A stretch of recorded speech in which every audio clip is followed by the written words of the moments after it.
শ্রদ্ধা করি। 17 বছর আমরা কষ্ট করেছি।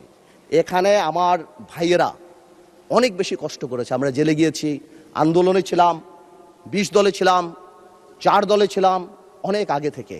আমরা চাই না, কিন্তু এই যে একটা প্রক্রিয়া, সংবিধানকে ছুঁড়ে ফেলে দাও, সংবিধানকে ছুঁড়ে ফেলে দাও। সংবিধানকে ছুঁড়ে ফেলবো কেন? সংবিধানকে মনে করায় দেয় যেটা 71-এর পরাজয়ের দলিল।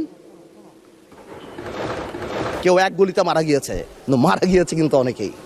আমি তাই বলছি বারবার, আমরা ন্যাশনাল ইউনিটি ডাকি, আমরা কথা বলি, কিন্তু আপনারা দয়া করে আমাদেরকে অ্যাটাকিংয়ে যাবেন না। আমাদের জেস্টার প্রথম থেকে দেখেন, মাননীয় প্রধানমন্ত্রী নির্বাচনের পর থেকে জেস্টার দেখেন। আপনাদের বাড়ি গিয়েছে, বড় বড় নেতাদের বাড়ি গিয়েছে, এই জেস্টারকে পজিটিভ হতে নেন। আর আপনারা তো ম্যানুভার করতে পারেন, প্রবলেম কি? আপনারা সারা জীবন ভারতের বিরুদ্ধে রাজনীতি করে ভারতের সাথে গোপনে মিটিং করছেন, ওটাও তো ম্যানুভার।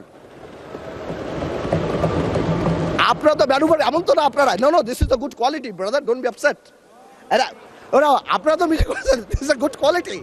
আর আপনারা সারা জীবন ইসলামের নামে রাজনীতি করে লাস্টে এসে বলছেন আমরা শরিয়া আইন চাই না।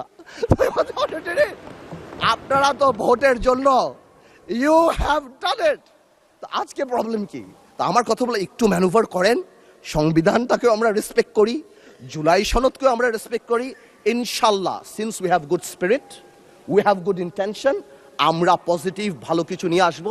এবং আমি আপনাকে বলে দিচ্ছি, যদি জুলাই সনদের বিরুদ্ধে আমরা স্ট্যান্ড করি, এরা স্ট্যান্ড, আমাদের ঐক্য স্ট্যান্ড করে, আমি আন্দালিব রহমান পার্থ তার বিরুদ্ধে দাঁড়িয়ে কথা বলবো ইনশাল্লাহ।